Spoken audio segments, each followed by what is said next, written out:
G'day guys, how's it going? Welcome to this episode of Aussie English. Today is an interview episode with Lukas Van Vyve. Lukas is a linguist, author, speaker, and the conceiver of conversation-based chunking for language learning. He received his bachelor's degree from Universitat Antwerp in political science and government, as well as another bachelor's degree in applied linguistics and a master's degree of arts in interpreting from KU Leuven. He speaks 6 languages fluently, including Spanish, French, German, Italian, English, and Dutch, and is the author of Effortless Conversation. So I recently picked this book up. I read it probably in about 2 sittings. I sat down and read it. It's not very long, but it was incredibly dense and full of great information regarding how to learn chunks, so conversation-based chunking, in order to really speak a language like a native speaker. So today's episode is great. There's a lot of information in there, guys, that I think you'll be able to apply to your English learning, and you'll be able to rapidly level up your English skills. Anyway, let's get into the interview, guys. I give you Lukas Van Vyve, who is from Belgium, not Holland, Pete. Not Holland, damn it.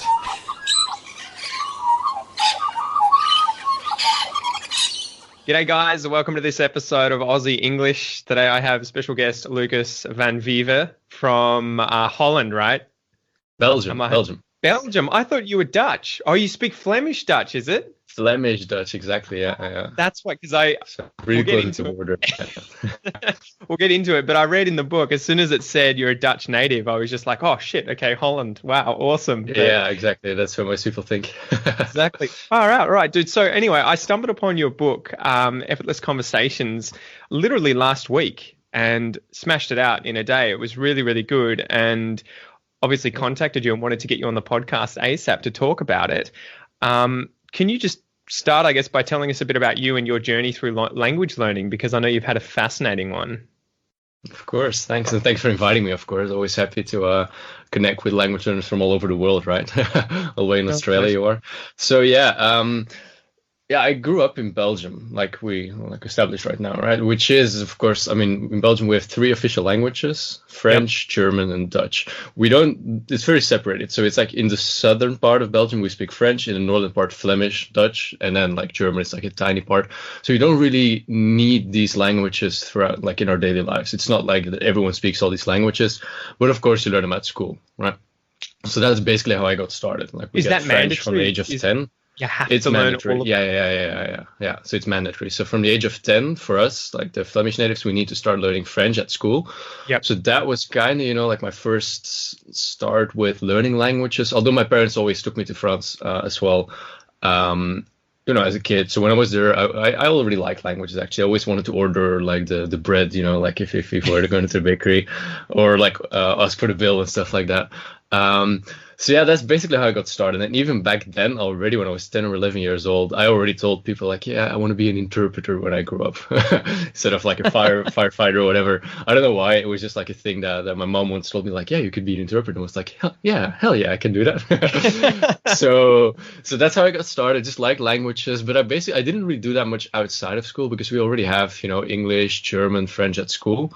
So I just learned languages there. And I mean, I was pretty good at it, but it was still difficult, of course, speaking, because you learn them at school, just like everyone in the whole world. You learn them at school, you learn the words, you learn the grammar rules, and you speak maybe once a week, or you speak like 1 minute once a week or something like that, and then you have your exam. Even though you're in a country where three of those languages, and I assume English is pretty popular too, even though you're in a country where that happens or where that's the case, you still don't necessarily have an opportunity to use all of them on a daily basis. Oh, no, absolutely not. It's very, maybe even segregated, actually. Like if you, like in Brussels, in that city, you can speak all the languages, or like French and English and Dutch on a daily basis if you want to. In Antwerp, where I'm from, which is one of the biggest cities in the north, nobody speaks French. And you can't even go like to the town hall or city hall or whatever and get help in French. It's like completely, it's completely separated.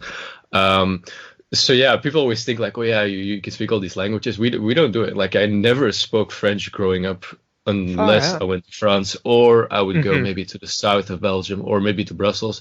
But then, of course, like you never practice. So I mean, it's difficult, right? So does it feel like going to a foreign country, even though you're still within Belgium, Absolutely. obviously? Oh yeah. Wow. I take a train for 40 minutes. I go to Brussels, and I feel like this is a different, because it's a different language as well. Like it's just different, you know. That's the thing that always blows my mind, because Australia, for those, who aren't in the know, most of you will be. I can drive for 5 days in one direction. Yeah. It's the same accent. It's the same. I mean, you'll have indigenous languages that are completely different, but in terms of, the British English, it's the same. So it blows my mind that you're within one country that's, how long does it take to go from top to bottom across Belgium? I'd say like 3 hours by car. That's crazy. 3-4 hours. And yet you could go through effectively three different locations. Yeah, if you wanted completely to. different languages. Yeah, it's crazy. Like it's good. And even like in the Flemish speaking part of Belgium, if I go to the seaside, we have strong dialect. So you go to the seaside, which is like a half or an hour, it's Dutch, but it's so difficult to understand for me. And even if I drive 20 minutes or 30 minutes, I hear a completely different accent already. So is that the Dutch that's really, really close to Old English that's out to the west in Belgium? I don't know if it's close to Old English actually. Like, I think dialect of Dutch that's apparently really, really close to Old English. It might be Frisian or something like that. Yeah, I think that's what I'm thinking about. But is that that's not... in the Netherlands? Yeah. Well, that I can't understand that either. But even in Belgium, like there's some regions where I just don't understand anything. So yeah, it's fascinating, right? Like even in such a small country, for some reason, everything is just compressed into like the country, like the dialects, all the languages and everything. Well, it's really unique too, because I guess like if we compare that to Britain, where you have multiple other languages, foreign languages, but everyone speaks English. Like it's been forced upon everyone. But in Belgium, that obviously just never happened, right? It's much more of a recent country, I take it. So do most people end up being able to communicate like yourself now, fluent in all of these three languages, or you actually have to work your ass off to be able to get to that level?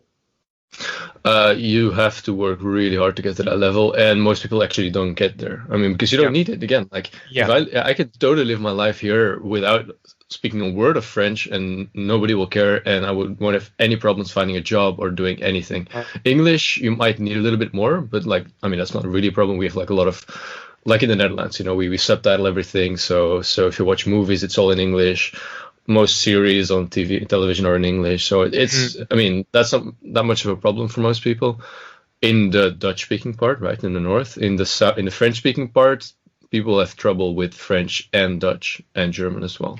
And does it go one way? They don't need it either. Do you tend to have people, say, in the Dutch part who learn French more than the French learn Dutch? Yeah, absolutely.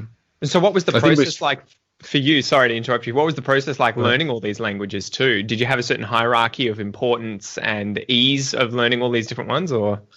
I think English was definitely the easiest one in high school, just because you're actually using it. Like you hear it on television every day or whatever. You speak it. Well, you don't speak it that much, but still, like more than French, which French is really like, it's a subject at school for us, because we don't use it in our daily lives. So it's just a subject at school. English not that much, but French is the most important language, just because it's like one of the official languages. So we start with French at the age of 10, I think it was. And then English classes at the age of 14.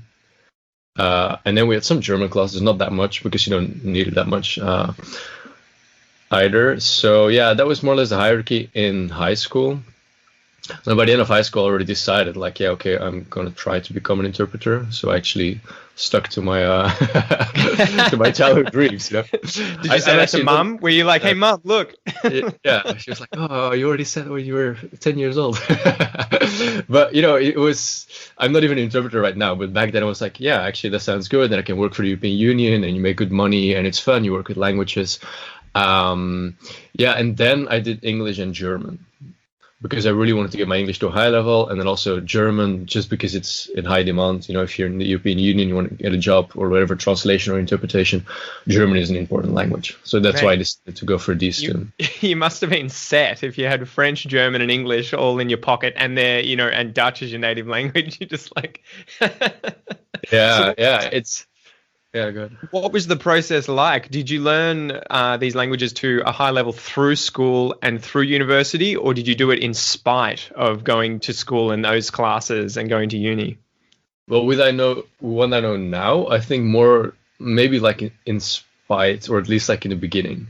You Yeah. know, like I said, French at school, we learned like again, like we actually did a lot of French, like a couple of hours a week, but we couldn't speak it at all. And that was Yeah. like that. I mean, kept happening until like the end of even of university. Actually, like you learn so much about the language and words, grammar rules, and especially actually like at university, we still had that. We had like books, like 400 pages of German vocabulary, just words that we had to like just cram, like learn by heart. I think And you were then we, saying in the book you had to learn 5,000 words by heart oh for a yeah, yeah, yeah. test. It was just a test. Like the exam was just, oh, learn these 200 pages of vocabulary. I'll ask 100 words, and you need to get like 80 out of 100 right, or something like that, and otherwise you fail. Not even Which a I mean, 50% pass. it was like you needed like an 80% pass or something like that.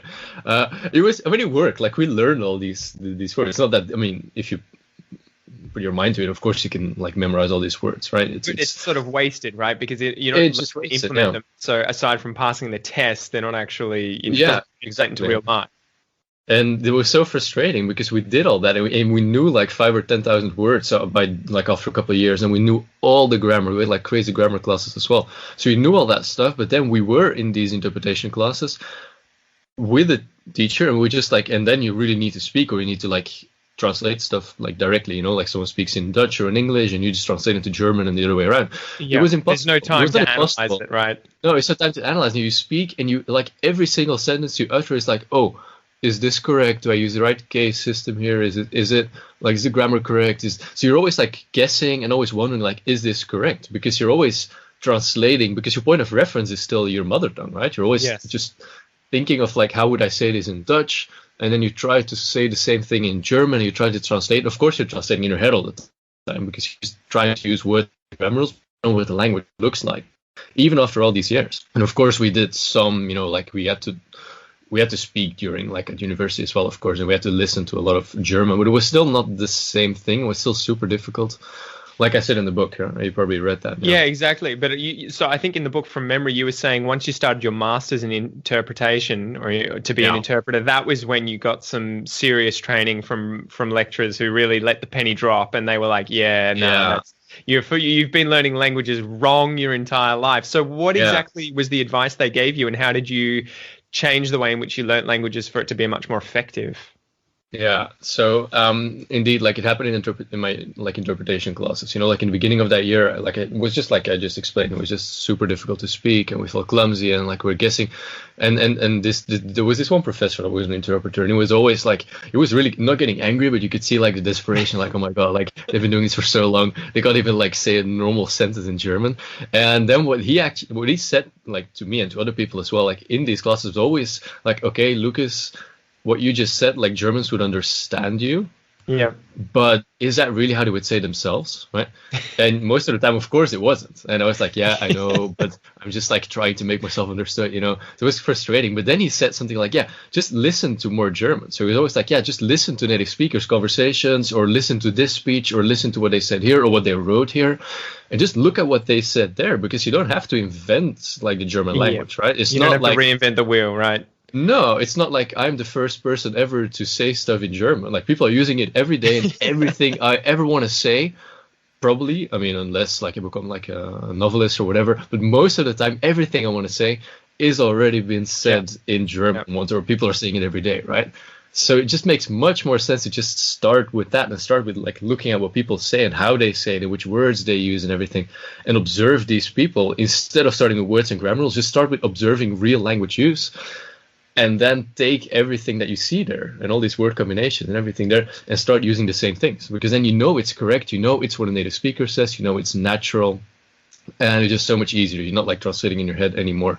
So that was more or less what he said. He didn't say in these words, but that was like the thing, like more like the like the epiphany, like I said in the book, that I had back then, that it makes so much more sense, because it takes away all the guesswork and all the uncertainty of what you actually want to say, right? And so did he have a certain method that he wanted you to go out there and use, or that was literally where the buck stopped? He was just like, guys, listen to more native speakers and say what they would say. Yeah. And then you developed a method to actually do that, right? That's exactly what happened. So he said that, it was like, for me, it became like the realization of, actually like listening or learning more in full sentences is like, a better way of doing it. But then I did it, but it was not like he didn't give us a method, not like I described in the book. And then it Yep. even took like a year, because afterwards I went to study international relations because I wanted to work for the European Union again. So I Yep. did like a year where I used my language, but I wasn't really like learning any. But then I moved to Italy, and then I was in Italy, and I thought, okay, I don't know any Italian. I'm going to learn Italian from scratch. Yep. And I also started back then like blogging a bit about languages, and I was like, okay, I'm going to try to like develop, like turn all this into like a methodology and see if it works for me. Exactly. Right? So then I started from scratch with Italian, and I just started with, like I said, just with like dialogues. Back then I used an Assimil book. I don't know if you know Assimil. It's not I very. have two. I've got Oh, you the have two? French one in English, and then I have Okay. Portuguese in French. It's great. Portuguese and French. I love the Assimil books back then when I Yeah. had them. And for Italian, it was a really good one. I just started because it's all dialogues, So I just started with that. Exactly. And I guess and from the quickly very before we skip over that, if anyone doesn't know what Assimil is, they're kind of like Yeah, sure. language learning books that have just dialogues that you study. So they don't specifically teach you grammar through lessons. They kind of comment on it after each dialogue lesson, right?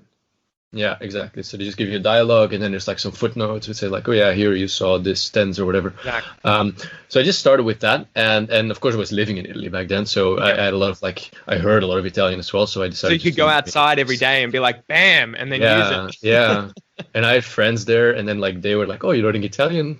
Cool. So we don't have to speak English to you." So from the beginning, they were always speaking Italian to me, even if I couldn't say anything. But it was good, like for practice. But just by doing that and going through that book, and even from the very beginning, I was really looking for.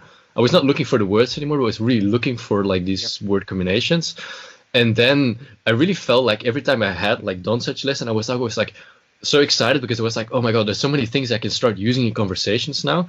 Because what happened, and I'll just explain this quickly now, is when I would see a sentence, I would always think like, oh, okay, so that's what an Italian native speaker would say. Because I would read a sentence, something like, okay, an easy one is like, mi chiamo Luca, my name is, or something like that, and I would be like, okay, so that's what they would say. So I don't have to like translate my name is literally. I can just say mi chiamo, which is just like a verb and stuff like that. And I would do it all the time. I would see all these sentences, and I would always think like, I never knew how to say that. Like I understood it more or less, but I could never say it myself that way, just because, I was always thinking about words and grammar rules. But now I've seen how to say something, and then I can just start using that, right?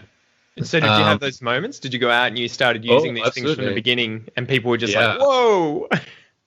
Yeah, absolutely, and this actually happens in our courses as well. For German, for example, they started using like this really natural expressions, just like things they saw in the dialogues we give them. Mhm. And they start using that, or use like these small interjections you have in like many languages, like and especially Yeah. for you, because you teach Aussie English, I Exactly. think, right? So this is exactly what people need to do, because they can't. One of go the around biggest and speak things that used to technically. drive me nuts was when I was working in a Spanish restaurant. There were a lot of Spanish and Colombians there working with me, and they would have really good English, but all the time they would go like, today I want to do this. Today I'm going to do this. And I'd be like, guys, like it's a small thing, but you need to change your sort of neutral sound to sound like ours, because it rivets me. It kind of shocks me out of the conversation every time you use this weird noise. And as soon as they did that, I was like, shit, like it's funny because you make this big change, and it's no longer you get noticed, right? It just sort of It's all these small things that you just need to fit in, and you use these. And from the beginning, sometimes they were like, "Hey, how did you know that?" Like, no, like language learner says these things, because normally if you just learn all the grammar and stuff like that, you don't know how to say these How things. do you do? I'm well, thank you. How are you? It's like no one says that. Please don't. It's just g'day. Yeah, it's like, how do you do? So how did you implement it when you were learning these chunks, right? What do you call it again linguistically? They're lexical chunks? Yeah, lexical chunks, or just word chunks. So basically these are just like all word combinations. And I mean, it can be like an adjective and a noun, or just an adverb and an adjective, or a verb and a preposition, or preposition and a noun. It doesn't really matter what it is. For me, it's collocations usually, right? Commonly it's said collocations. words, It's more or less commonly said, but so this is like the official term. But if you're actually doing it, for me, it doesn't really matter that much what it is. For me, it's really more about that feeling like, okay, this is something I want to be able to say myself, and it can be like 2 words, 3 words. It can be like even a short sentence sometimes, and it's often like reacting to each other. Like if you would say something like, "Oh, that's cool," or whatever you say there, that's rad, or I don't know if you say that like stuff. you beaut, Yeah, so you say stuff like that, and if you're reacting to each other, all that stuff I would learn because I was always thinking back about like having conversations, right? I always thought about like, will I use this in a conversation, or can I see myself use that, like with my Yeah. friends or whatever, and all these small things. So what I did was, I took these sentences that I was learning from Asimil, and I had been using flashcards in the past already. You know, like Anki. I don't know if you know Anki, or like I some of the use other it, yeah. flashcard apps. Yeah, so I was always using flashcards, but before either I was putting single words on flashcards like most people do, or like you get like in Duolingo or Bubble or whatever, like memorize like these apps, or full sentences, because I thought like after my interpretation here, like, oh yeah, I need to learn in full sentences, but putting full sentences on flashcards is super difficult. I mean, if you do that, Because like you always get one word wrong, right? It's not yeah, never perfect. and it takes so long, and it's like it's frustrating. So what I started doing was I created close cards. So I would add a full sentence, a sentence where I found my sentence on, the chunk in, sorry. I would put that full sentence, copy it on a flashcard, and then blank out the chunk. So the Yes. 3 words or whatever that I wanted to learn, right? The stuff you want to remember that you're going to test Yeah. yourself on with these cards in the future, right? Yeah, if it would be in English, something like call an election, like they say this Yep. is something I see in the book, right? I would add the sentence, last week Theresa May called the election or something like that, and then I would put a full sentence on there and then blank out call an election, and then like Yep. add the translation in there, like so in my mother tongue, so I just know what to fill in, right? And just learn Okay. these parts. Yep. And just so that I would have the full sentence in my target language. So I mean, if you're learning English, then it would be English, and then the chunk blank out, and then like only the chunk, the translation of the chunk, so the word combinations in, you know, another language, my mother tongue or any other language that you're learning, whatever. And by doing that, you always have a lot of context, and you always remember, like, okay, I found that chunk in that sentence, Exactly. and you're not, I mean, you're only memorizing the chunk in some way, but you always see the sentence again, so you get that extra input. That's And mnemonics it's- too, right? So you have like you'll have it's pictures yeah. and you'll have context. Context, I think, is key. There's no point in really kind of like just learning one verb without No. the surrounding words, because you're never going to really hear those things by themselves, right? You always hear them in context and have hints, so it's not Always really a hear. fair test. So how did you Yeah. go once And you that's started? basically all of it. Yeah. Once you started doing that process, how quickly did you notice a change, and that the languages that you were applying that process to started rapidly improving? But for Italian, it was just incredible. Of course, I knew some French and some Spanish already, so it was like the grammar wasn't super difficult for me in Italian. But still, after a couple of months, Yeah. I could really speak in all the conversation, and it was even easy for me. Like maybe I think after 5 or 6 months, I was completely comfortable Yep. speaking with everyone about all topics, and I knew I was speaking correctly, and I was using like the same expressions, and even like, you know, my friends. You always have like in every city, like whatever, like this small dialect or slang that people are using. And I Yeah. could start using that because I was really focusing on that and trying to listen to that all the time. So with Italian, it was amazing how fast it went. And what I then started doing is I started applying it to other languages as well that I learned in the past. Because obviously when I learned German and French and all these other languages, I didn't learn them that way, right? I didn't learn them by Yes. looking Yeah. for chunks. But when you do that, like if you do that with a language you know already, you I mean, it's so easy to learn these chunks because you will still see them. It will be like, oh, I never said that. Like, of course, like I heard that so many times before, but now you're actually paying attention to it and you're noticing it, and you can just start using it yourself. And you don't even have to memorize it that much anymore because you know all these words already. You know, like on some level, like the grammar already. So you're just like going through a lot of inputs, listening a lot, looking at conversations, and trying to find all these word combinations that you want to start using yourself as well. And for these languages, it went super fast and made a big difference as well, just in like getting yourself to the next level and really to speak naturally. We can do it from the very beginning. Like for Italian, I did it from the beginning, but for other languages, I just like refine them this way. And yeah, I haven't stopped ever since. So in the book, though, you talk about sort of not focusing as much on grammar. How do you suggest trying to get grammar down? Do you suggest much more of a passive approach where it just happens as you learn these chunks, or do you need to sort of get the base, the foundation sorted out first, and then later on just be like, okay, the rest will come as it comes? I think, I mean, it's not, if you've studied already like a lot of grammar, it's okay, it's not bad, but for me, it's always like grammar makes you understand the language. Yeah. It gives you like a little bit of like a framework, but it will never make you speak because like if you need to think about the grammar rules, you will always be too slow. Just like because you're translating in your head. If you need to think them when speaking, you're lost. Like, you're lost, but then it just won't work that well. I quite often think too that if you get things wrong, people are going to correct you if it's wrong enough they don't understand, right? If it's close enough that they understand you, Exactly. that's you have a problem, but it's not a big problem. But if they don't understand, they're going to be like, "What the hell did you just mean? Like, what did you say?" And they should correct you, right? And you'll be like, "Okay, mental note, go home, practice the subjunctive in French."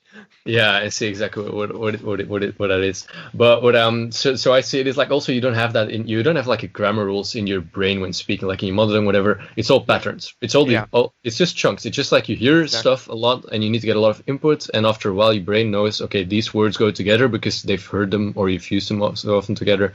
And that's how it is for everything. And then of course, like, grammar is in there somewhere, but it's more like an automatic process in your brain, I think, that happens. If you're learning another language, I always suggest that you just start with like getting all that input, and then you see all these constructions or the grammar in use, and then you get an explanation, and you've already like studied it because you know these chunks already, you memorize them already. You then see the explanation, and then you're like, oh yeah, that makes sense because I'm already saying this in this chunk, whatever. So that's how we do it in the courses we run as well. We always give people conversations. And then in these conversations, we would indicate certain grammar patterns or whatever. And then at the end, we'll give like a short explanation of that. But it's not like something that will make people study all the time. It's more about learn the chunks. And then if you read the grammar rule, you will understand it like intuitively because you're already doing it correctly. Right? And you already have examples, right? You're, okay, the grammar's this because I've seen that already. Okay, I understand it. Yeah, so use grammar as a reference. Don't use it as the main thing that you're studying, right? Yeah, exactly. Especially also in a language like English, it's just so confusing, like the grammar and spelling and all that stuff. So it doesn't. I mean, it makes sense to learn that stuff and tenses, but doing it correctly without knowing it is so much easier, What was it like for learning English on a side sort of note? Because obviously, I as a native language speaker of English, I know what it was like to learn the language natively, but as someone who had to sort of do it through another language, what was the most difficult part? Obviously, spelling's really hard to get the pronunciation right. Pronunciation and spelling, but mainly pronunciation. I'm quite good at spelling. It becomes easy. Pronunciation was difficult. It broke up there. What did you say, sorry? Sorry, pronunciation was more difficult than spelling for me, at least, and I think for most people. For several reasons. First of all, you have the pressure of, if you're in a classroom full of non-native speakers, if you speak with a good accent in English, people look at. I mean, at least in Belgium it was like that, but I know it's for many people. Like, you don't want to. You want to keep like a little bit like your Belgian personality for me or whatever, and then you have people around you and you speak like a perfect accent English, they will look at you like, well, you overachiever, like, what are you doing, right? So it's difficult to do that in all. It's with everyone. Plus, it just feels weird. It feels like it's not you if you speak another language always, right? So, but then for English, just pronunciation is so difficult because it's so different from what's written down, like in what how do you need to say things. So that's super difficult. I remember with Portuguese, when I was learning Portuguese, I was learning.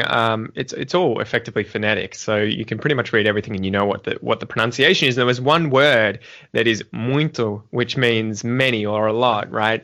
And there's like this sound of an N in there, but it's not spelt with an N in there. So I remember being like, what the fuck? Like, how is the spelling not right? Like, I don't get it. It's not fair. And then my wife, who's from Brazil, was just like, English. And I was like, oh, touche. All right, you got, there's one word in Portuguese and every second word in English is pretty much like that. Yeah, I think like the only advantage we have, because I actually think English is a really difficult language. But the advantage we have, of course, is that we hear a lot of English all the time on television. So you get like, I mean, and I listen. I mean, I always had like a lot of exposure to English. The hardest thing for me as a language learner is I feel like I'm going from a massive amount of resources to a smaller amount, no matter what language I pick. And you guys, it's like you're coming out into, a massive amount of everything, right? All the music, and you already know it. My wife knows all this music from the 90s before she even spoke English. And I'm just like, how do you... Exactly. Yeah. So what was it? So that's the easy part, but the hard part is the pronunciation and everything, right?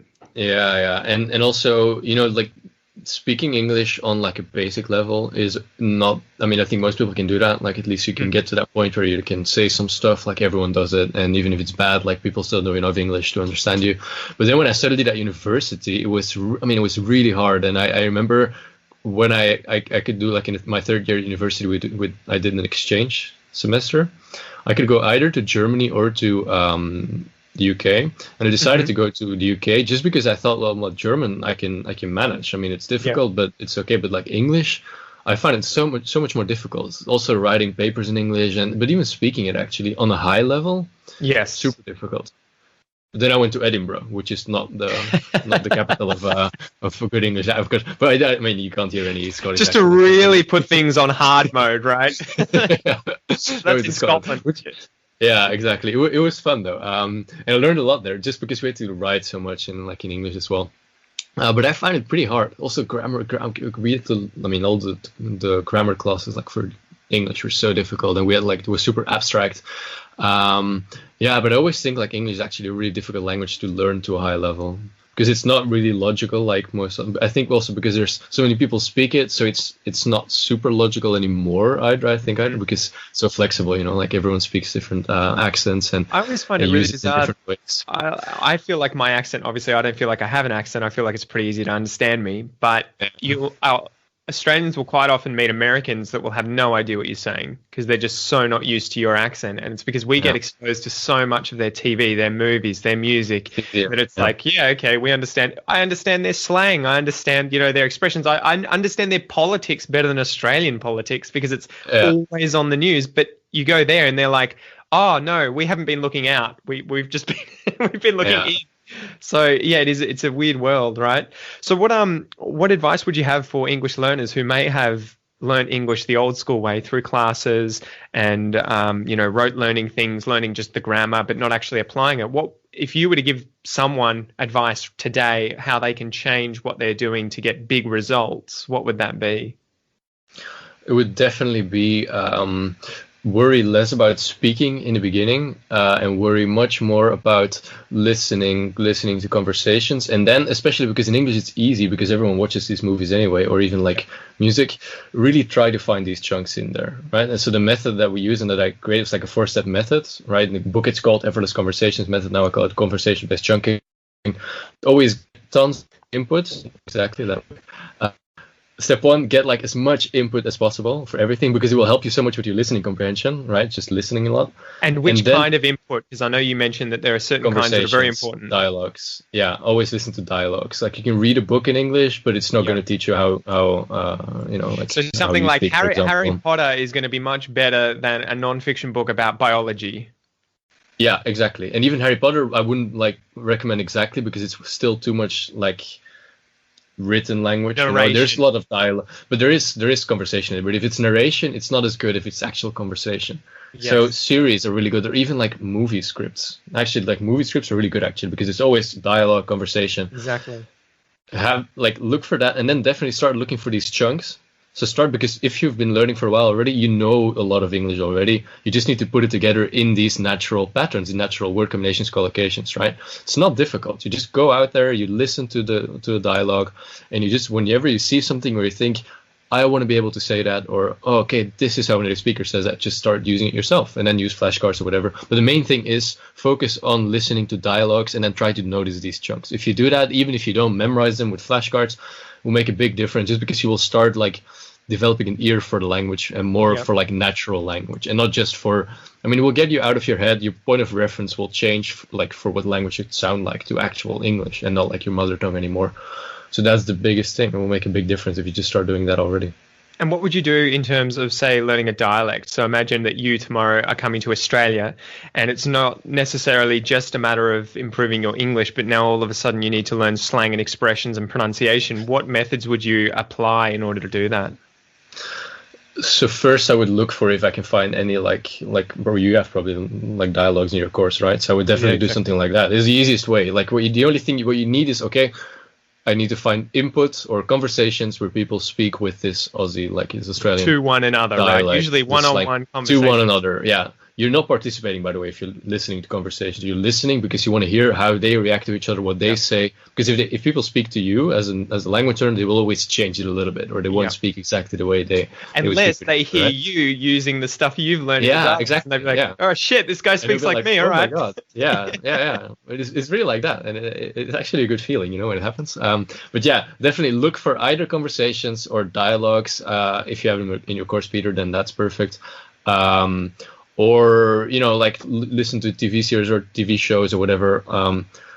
Like usually talk shows are actually pretty good if they have subtitles. Without subtitles, a little bit more difficult, but if they have subtitles, that's good. There's some really good TV shows that I like. There's one here in Australia called Insight on SBS, a TV channel called SBS.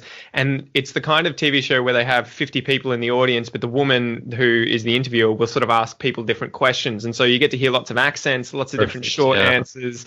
Yeah. And those TV shows tend to be gold. Yeah, if you have that, that's perfect, because you just need to see that conversation happening, interaction happening. I usually always recommend people have use the transcripts or subtitles or whatever in English, right? Subtitles, so more captions. If they don't have that, you can usually find people even on Fiverr or something like that. There's websites online where you can ask people okay, make a transcript for this 10 minutes TV show, and it will cost you maybe $10 or something like that, or $5. Yeah. If you have resources to do that, that's perfect, because then you have everything written down, which is easier than having to listen. Guys, get my transcripts for every podcast episode. Come on. Yeah, exactly. I mean, it's super useful, all these transcripts. Transcripts are the best. I love transcripts. They make everything so much easier. So I would recommend doing that, definitely, because, and just try to listen, go out there and listen to people, and just go sit even in a coffee shop or whatever, or whatever you would want to do, and just listen to Australians talk to each other. I think to ask questions, right? If you can meet people, if you know people who are Australians, ask them, how can I better say this? I want to say this, but what's the most natural way of doing that? How do I greet someone? How do I say goodbye to someone? Do you have slang for this? You need to just and you have to use your English to actually do that, right? Yeah, exactly. So that's I always because I don't like speaking in the beginning that much when I learn a language. I don't start with speaking right away, just because I think, okay, I don't have the input yet. So I can say stuff, but it will be translated in my head, it will be clumsy. Mm-hmm. It won't teach me that much. I'll trip over my feet later, but just less often. Yeah, because I just don't know what to say yet. So I will, it's good to get over your fear of speaking, but you won't get better at actually speaking naturally, because you don't know these chunks yet. You don't know how to say stuff, right? But definitely what you say, once you get to that point where you're can I have a conversation, ask, and then just see what the people say. I like hearing people subconsciously use chunks, each other. Because again, if you talk to someone and you ask them what is the best way of saying it, people often won't know, or they will it's I don't know what we say actually. I always have that, because it's a little bit difficult. But definitely, if you're in a conversation, just ask people, or if they say something, and you're like, oh, is that how you say it? And I would keep the conversation for 10 or 20 seconds on that one chunk that I just heard, and I will repeat really it myself. Scrutinize it.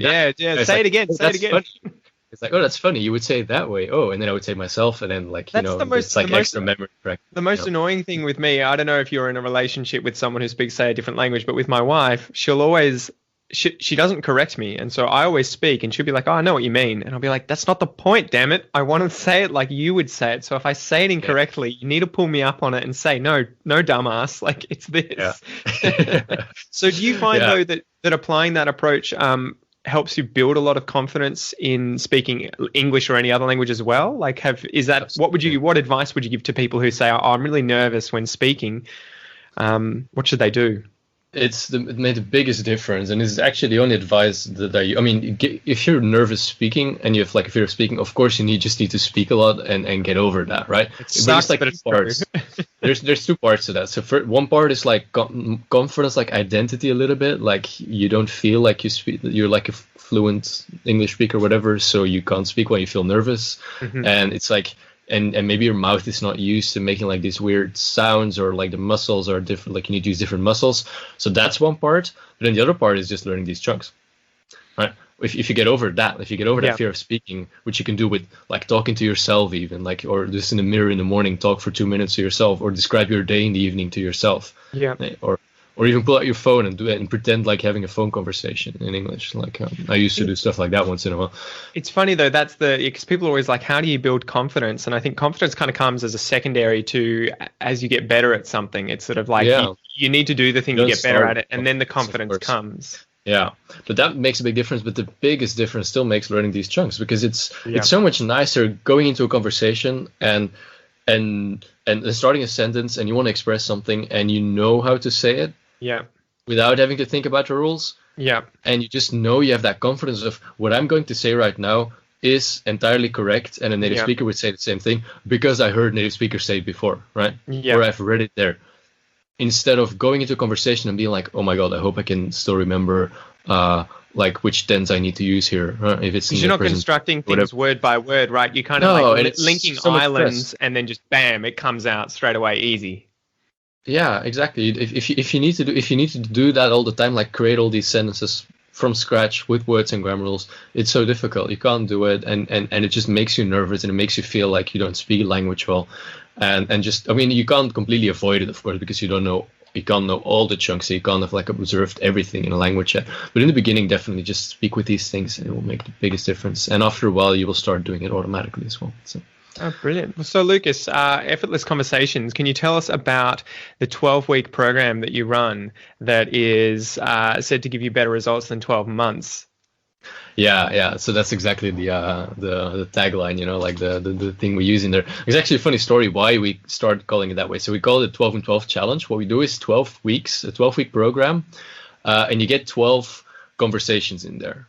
Mm-hmm. Not more, because you don't want to overwhelm people. So it's only 12 conversations. You get a 5-minute conversation, more or less, which is pretty long, actually. Like if you really want to like learn everything there is to learn about that, like usually conversation in a textbook or an Asimo book is like maybe like 30 seconds to a minute, right? Like, yeah, they're 30 seconds. Small. We do 5 minutes, but we make people listen to it over and over again every single day. So that's good. Like, you know, just get the. So they're stuck there for a week studying the same material again and again and again. Same material. Yeah, exactly. As much as they can. Yeah, but it's so long, and then I indicate chunks in there. I give them flashcards and everything. But the idea is you get a conversation about a topic, and by the end of that week, you can more or less, you know how to speak about that topic because you've observed that long conversation with almost all the chunks that you need to know for that conversation. It's in there. It's not only the word, so it's not like a thematic word list, not like, oh, today we're going to learn everything about family, but it will be a conversation. People talking about like, hey, this is my cousin. Oh, this on the photo is my uncle, and I have a godfather. Is there? So they would have like conversation with that. So like you would do when you speak with someone, right? Exactly. But so we do a 12-week program, and we call it make more progress in 12 weeks than all of us here. Because one student actually, before we started these courses, used like this chunking method. In the beginning, I would just teach people how to use chunking, and I didn't have courses yet. But it was like a guy who was studying Spanish. Sorry, it broke up. It broke up there for a sec. Sorry, what did you say? Sorry. So I said it was a guy who learned. I'm back, yeah. Yep. Yeah, who would learn Spanish, and he was like, I'm gonna try to use like chunking with my Spanish, and he just started doing on his own like a 90-day challenge. So we just like 90 days, listen to a lot of audio, listen to whatever, I think maybe live in Spain or something like that, or in South America, and learn chunks every day. And then by the end of that, he just made like a post in our Facebook group that back then. It was like, hey guys, yeah, I just did like a 90-day challenge. I learned chunks every day. I learned over 1,000 chunks, and yeah, I mean, I don't speak Spanish completely fluently yet, but I'm so much better than before. And like, honestly, it feels like I did like a whole year of Spanish studying in 3 months. And I was like, oh, yeah. And I know it's possible because I did it myself, more or less, you know, like just if you use this chunking method, you just feel like you make so much more progress because it's actually usable. So I thought, okay, this is amazing. Like, this sounds really good. I'm going to do a 3-month. I mean, I already like had the idea of 3-month courses just because I think it's a good time frame for a course. But then I was like, yeah, I mean, this is actually what I want for all my students, right? If they do this, I'm going to like make a course and optimize it and create it in such a way that they really feel and notice that after the 3 months, they've made so much progress and more even than doing all that words and grammar studying that they did before. So that's like the basic idea how we started with that, you know, just do a 12 and 12 challenge. And then I came up with like all the other parts. I learned a lot about like program design. I was like, okay, I don't want to overwhelm people. Problem with a lot of courses that I think is that if you get a lesson every single day, you will never revise your first lessons again. Because honestly, if you're by lesson 5, you don't want to go back to lesson 1 because every day is something new, and you have not learned everything from lesson 1 for sure, and not everything from lesson 2 and lesson 3 and 4. But you're already in lesson 20, and then it's like, oh, I need to revise 20 lessons. Nobody does that, right? So that's why we give longer lessons, but you need to revise them every single day. And they're also so long that you can learn new things from them every single day for a week or even longer, right?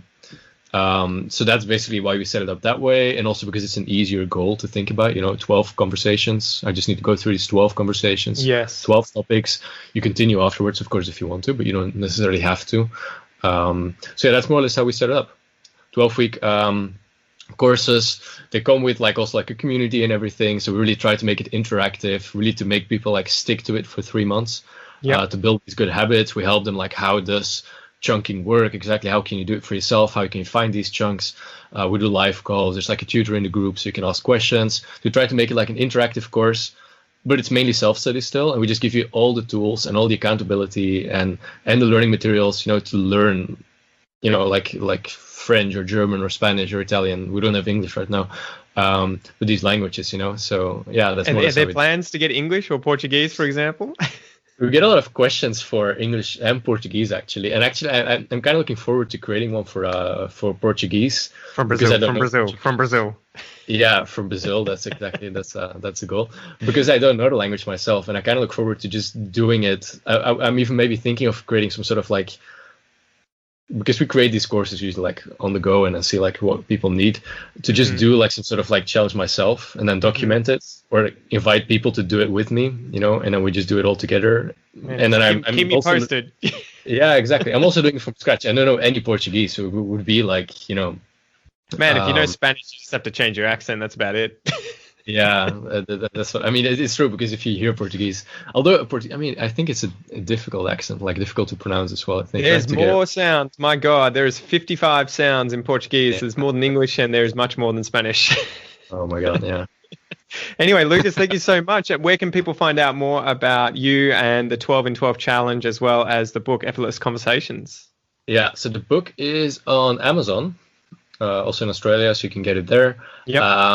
The website is effortlessconversations.com. That's my website. If you go there, you can find out more about the method. I have some free, longer explanations of this as well.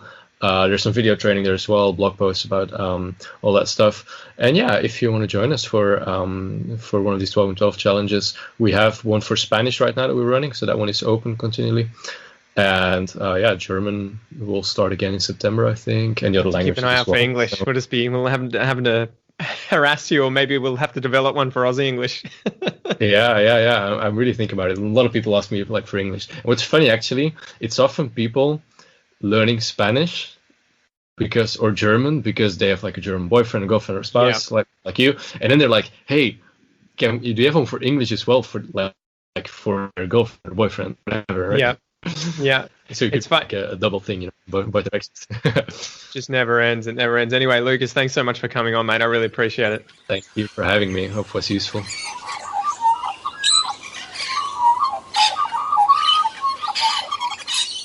All right, massive thank you to Lucas. Again, I really appreciate him coming on. Guys, make sure that you check out his website, www.effortlessconversations.com, and you can also pick up his book online called Effortless Conversations, and you'll find it on websites like amazon.com.au. I think I picked it up for about $10 Australian. I thoroughly recommend that you get your hands on one, read it, apply his techniques in there to improve your speaking abilities, and you'll be speaking much more like a native in no time at all. Anyway, I'm Pete. This is Aussie English. Thanks for joining me, guys, and I'll chat to you soon. Peace.